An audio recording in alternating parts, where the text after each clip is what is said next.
keep forgetting about that. It'll be so nice when we're back in the, not in the studio, but out in the chamber. But anyway, welcome everyone, and I'll call the meeting to order. And I'd like to welcome members of council and our administrative team that are here. Roll call. Councillor Altenhoff and Councillor Jobin are on personal leave. They are out celebrating their children's graduation. And so we are wishing them all the best this evening. And start with the land acknowledgement that we acknowledge that we are in the land and surrounded by water, originally inhabited by Indigenous peoples who have traveled this area since time immemorial. This territory is within the lands honored by the Wampum Treaties agreements between the Anishinaabe and the Haudenosaunee and Shawnee, Lenni, and Lenape in allied nations to peacefully share and care for the resources around the Great Lakes. Specifically, we would like to acknowledge the presence of the Three Fires Confederacy, the Ojibwe, the Ottawa, and the Potawatomi, and the Huron-Wendat and peoples. And we are dedicated to honoring Indigenous history and culture while remaining committed to moving forward respectfully with all First Nations, Inuit, and Métis nations. Any disclosure or pecuniary interest on the agenda is presented to you this afternoon. All right, hearing none. We'll have that duly noted. Thank you. So the introduction of our purpose of our meeting today is to hear public comment on the draft amending development charges bylaw. And I will call upon our Director of Development Services, Mr. Brian Hillman, to provide an update and introduce our delegation here this afternoon. Thank you, Mr. Mayor, and good afternoon, Council, and all others who are attending. Yes, this is an update that you would have seen in the report as the result of a number of legislative changes that have occurred by way of provincial legislation over the last number of years. So we have retained the services of Watson and Associates, and a number of you will recall Gary Scanlon, who has worked with us on any number of our development charge background studies over the I can almost say decades now. So, and Daryl Abs works with him and really took the lead on this file with a number of departments at the town. So with that, they will be providing a PowerPoint that will summarize some of the findings and the nature of the study and the legislation that has prompted it. And then we'll go from there, Mr. Mayor. So with that, it's for Gary and Daryl. Thank you. Thank you, Brian. Mr. Mayor, members of council, always a pleasure to be before you. I'm not sure, is the clerk have the presentation or are we pulling it up? There we go. Makes it easier. Thank you. So it's a pleasure. As noted by Mr. Hillman, there has been changes to the Development Charges Act, and that's allowed us to make some changes, which to some extent are positive for the municipality to recover more money. And there's certain instances where you may lose opportunities to collect funds. So I was going to briefly go through those changes for you and then talk about the implications. Next slide. So just as a quick overview, this, like any other public meeting, is just to present the findings of the study.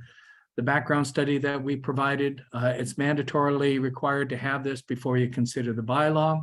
And so that will open and close. No consideration will be made today. And I'm obviously open to answer any questions of council or the public. Next slide. So as noted, there are changes to the Development Charges Act. Briefly, what they've done is they've allowed for some, if you recall, the softer services such as parks, recreation, library. Historically, there was a mandatory 10% deduction that we had to make so that the municipality to some extent had some contribution towards the works that were being provided. That has now been removed as a result of Bill 197. And so one of the things that we'll be doing is to remove that 10% calculation, which would obviously increase the amount of recovery and move you more towards full cost recovery for those particular services. There are additional exemptions and some refinements to the legislation. They've removed your ability to impose, should you have a university doing any type of facility in your municipality, you're no longer able to charge for universities. Colleges were exempt before, but now they've clarified university. There's also been some changes in the timing of payment with respect to nonprofit and rental housing and institutional. So if those developments come through, as of right, let's say a rental housing proposal has been made, that facility would not have to pay the development charge at the time of building permit, but they would pay at commencing at the time of occupancy, and then they'd pay over 5 years, and they'd be paying 1/6 of the payment upon occupancy, and then the residual 1/6 payments over the next 5 years. So that's for rental housing and institutional. And for nonprofit housing, they've allowed that to be paid over 21 installments for 20 years. Now, the municipality can impose additional interest so that you can, to some extent, inflate those costs or recover interest costs associated with that over a period of time. The other amendment they made was if there's a zoning amendment or a site plan, that the charges are frozen at the time that you accept the application as a complete application.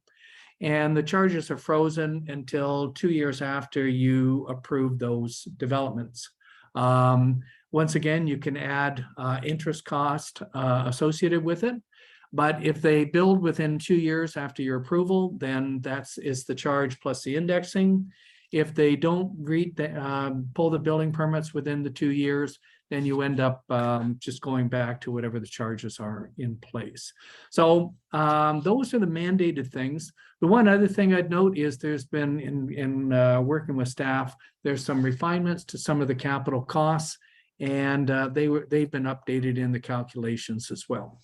So really, that's the heart of this presentation, and I'll just step through and give you a little bit more detail as we proceed through the presentation. Next slide. And this is just to identify the timelines. You'll recall that back in the end of 2015, we changed the public process to the extent that it's a minimum 60 days between when we release the background study and the first day council can consider the bylaw. So minimum 60 days. And then in between that 60-day period, we have to have the public meeting. So you can see we've been chatting with staff, in the early part of the year. We released the report in May 25th.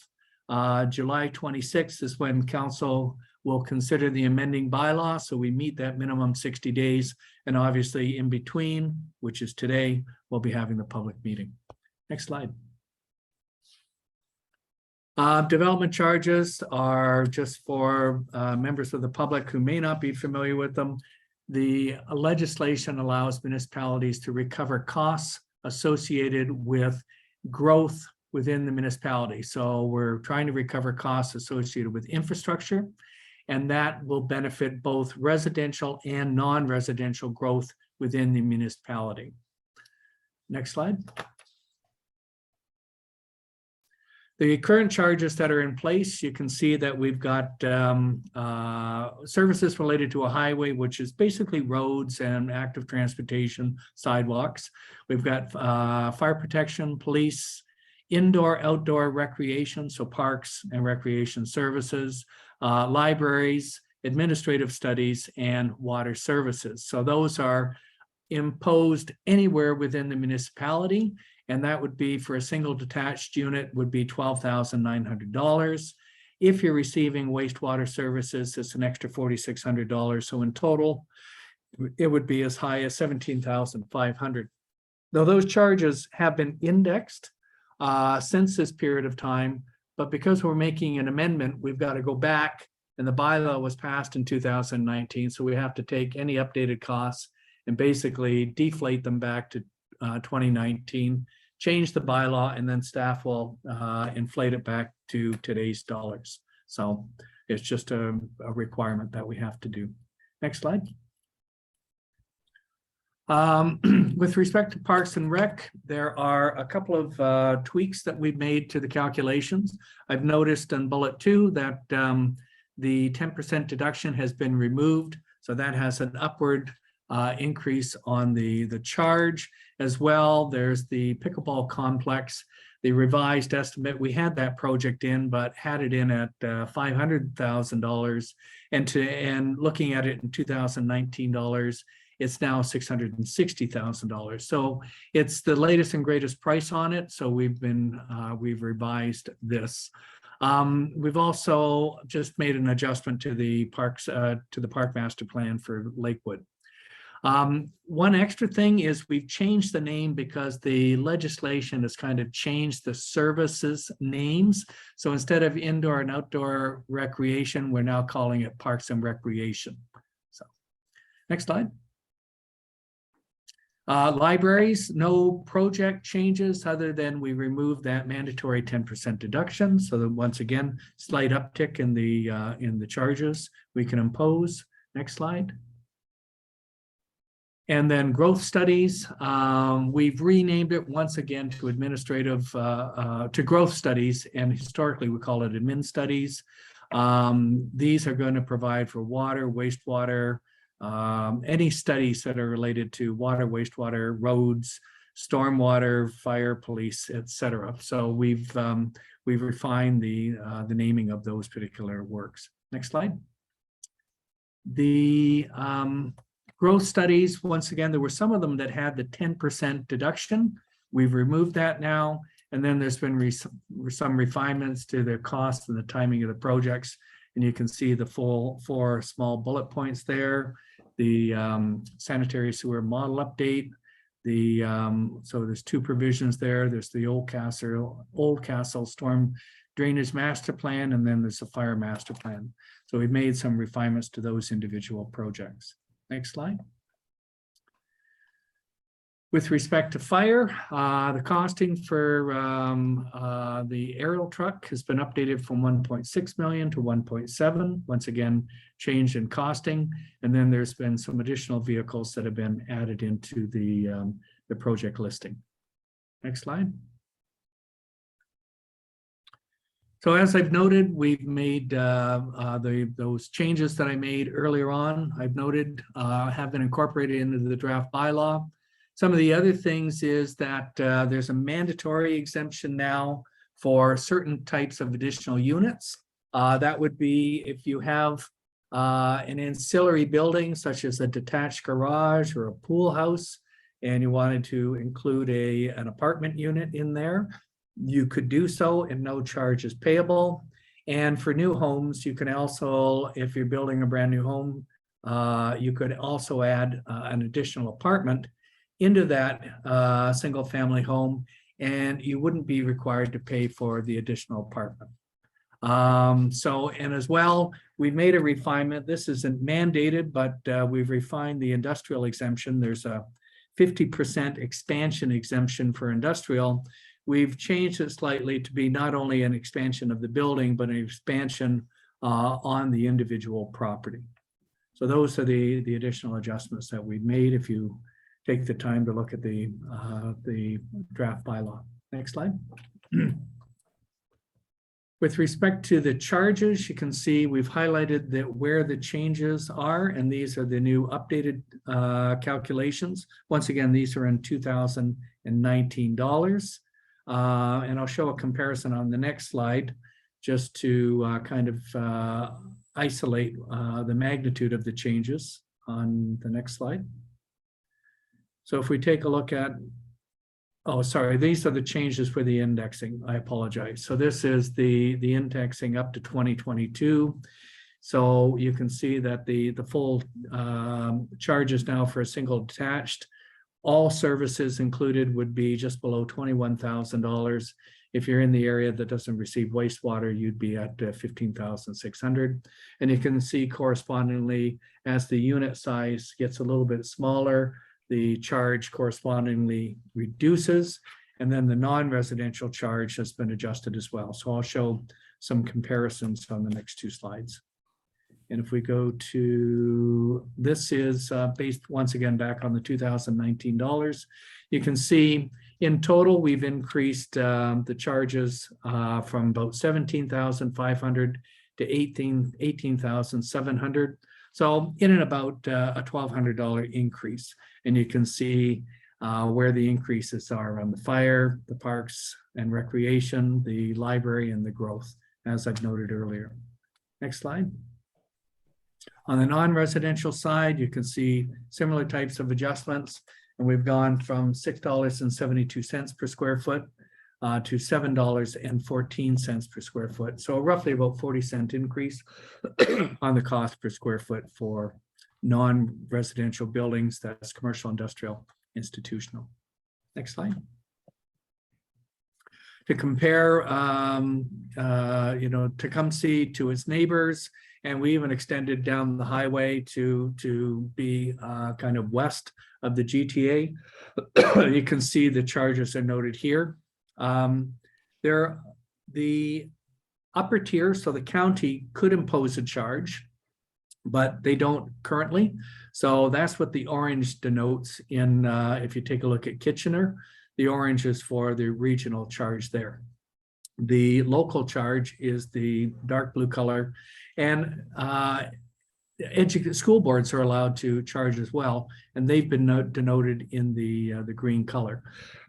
So you can see that Tecumseh is sitting at about the middle, and they're a little bit lower than LaSalle and considerably lower than Windsor. And so these are the single family residential rates.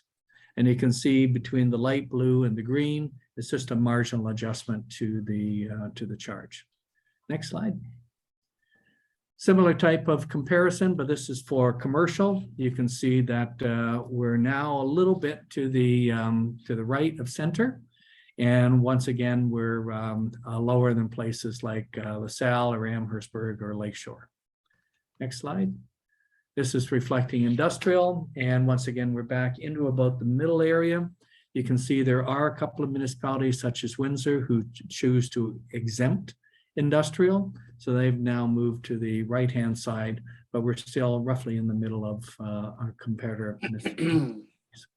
Next slide. So that just concludes for the most part the presentation. From this point, we would be looking to be before council again on July 26th for the consideration of the amending bylaw. And I think that concludes the presentation, Mr. Mayor, and I'll turn it back to you. All right, thank you very much, Mr. Scanlon. And before I open it up to members of council, just a question in terms of the the new regulations that have come down from the provincial government, and you may notice about apartment style and multi-res, I guess, and rentals and I guess my question is that as an example, we have a 99 unit building that came in as a condominium, and then that changed to an apartment, and with the obviously with the intent of eventually converting it back to condominium after 10 years or so. Maybe Mr. Hillman can help me out here and on one of the units, but is there any type of safeguards, in dealing with that, where somebody comes in and says, we're going to do rentals, and then 10 years down the road says, no, we're going to sell the units? So if they're apartments, what may be in your best interest, if you think that this may happen, is to maybe get into some form of delayed payment agreement, which acknowledges that if they flip it over time, that the charges are still due. I know they have to go through a process in order to convert from rental to condominium, and it does take a little bit of time. And I'm not familiar enough with the additional planning conditions that can be imposed. But if you have a feeling that that may occur, I would probably suggest that a delayed payment agreement, and you've got 10 years, after which if you haven't converted it, then you don't have the obligation to pay. But keep in mind that the rental payment, you're not exempt, you're just given delayed payments. Okay. I'll open it up. Obviously, any questions or comments? Go ahead, Councillor Houston. Thank you, Worship, and through you to maybe Gary or Brian. Just regarding the next few steps, we've received this today. I know it was open for public comment, but is there any other further comment if residents, see this and they want to provide anything? For me, it's pretty straightforward. It's about a 6% increase to development charges when we've applied, the 10% that you've mentioned, and we've got to pay for, the growth somehow. So, big proponent that growth pays for growth, and this is how we do it. But if residents want to provide any other comment, is it still open? Do they, send that to the town for receipt? If you could just comment on that.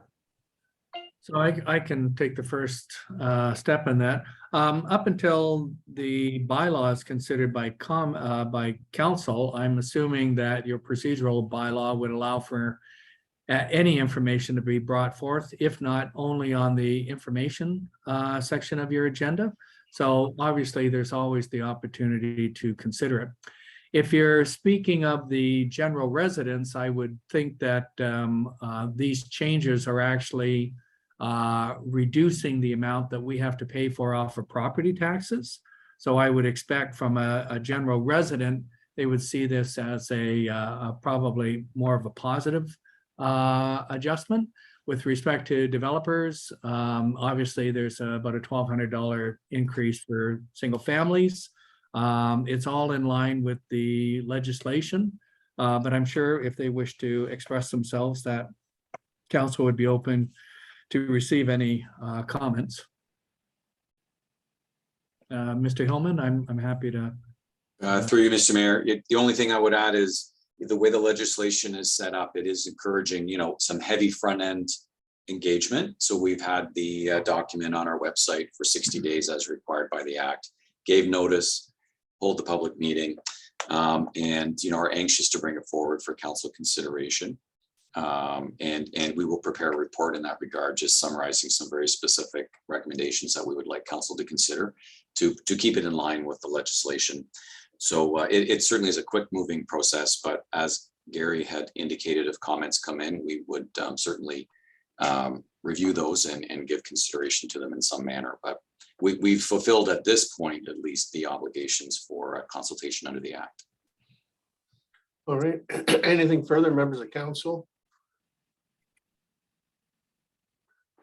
I think that just one more comment from me in terms, I think in terms of the 10% piece, I mean, that was something that was, I know when I was the AMO president, when that came about, and certainly AMO was not at,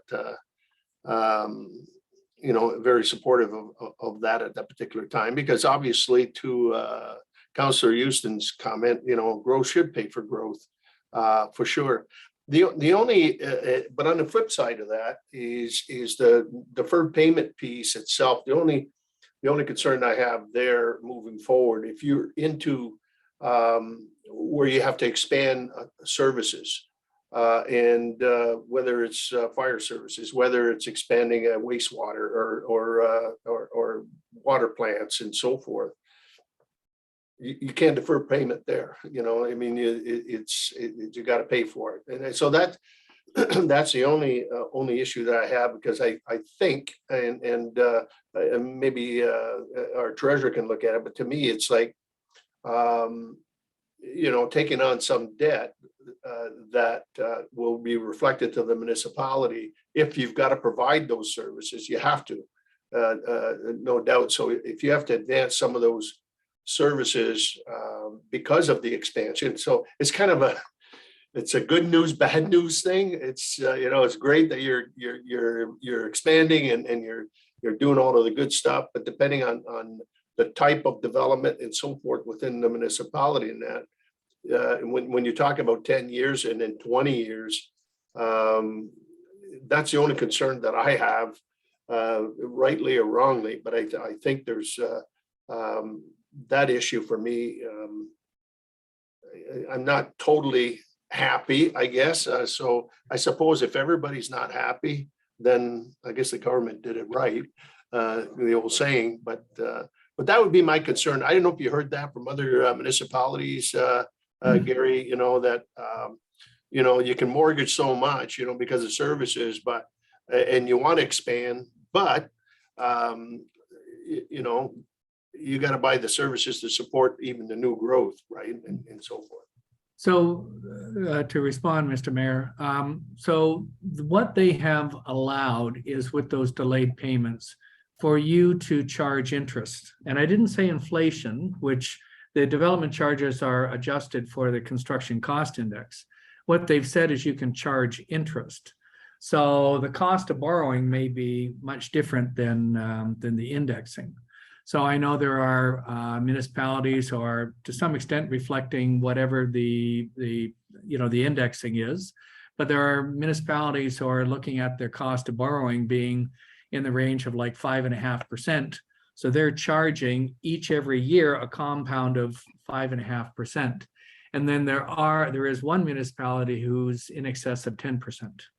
So there's no cap on that interest rate, but to your point, if it's costing you more to go out and borrow, then you should at least reflect that borrowing rate as their cost to pay back to you. Okay.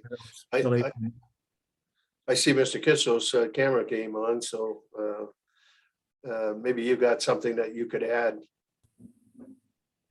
Yeah, thanks, Mayor, and Zora is also here as well. So, and I'll say Zora has been the primary finance team member working on the DC update. But what I can say is that as Gary had mentioned, the municipality does have the ability to charge interest. So we're currently working on a policy that would establish what interest we could charge. So that'll be forthcoming to council within the next month or so, I believe. Okay. Zora, I don't know if you want to add anything to that, but I think we're considering interest rates current. So the one thing Gary had mentioned, it could be something that fluctuates with the prime interest rate, prime borrowing rate. Yeah, that would be, that'd certainly be my, my concern is to make sure that we don't go backwards and we maintain, at least what the current rates. Okay, any further questions?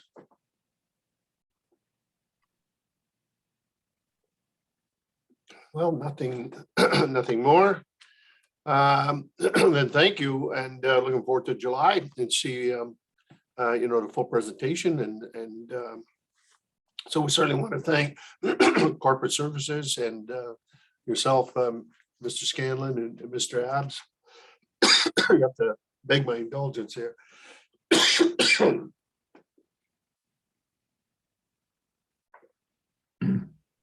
Good old allergies. Okay.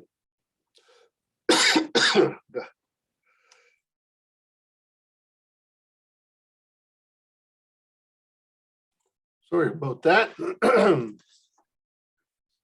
It's not that I'm all choked up about getting more revenue, but it's always nice to have, for sure.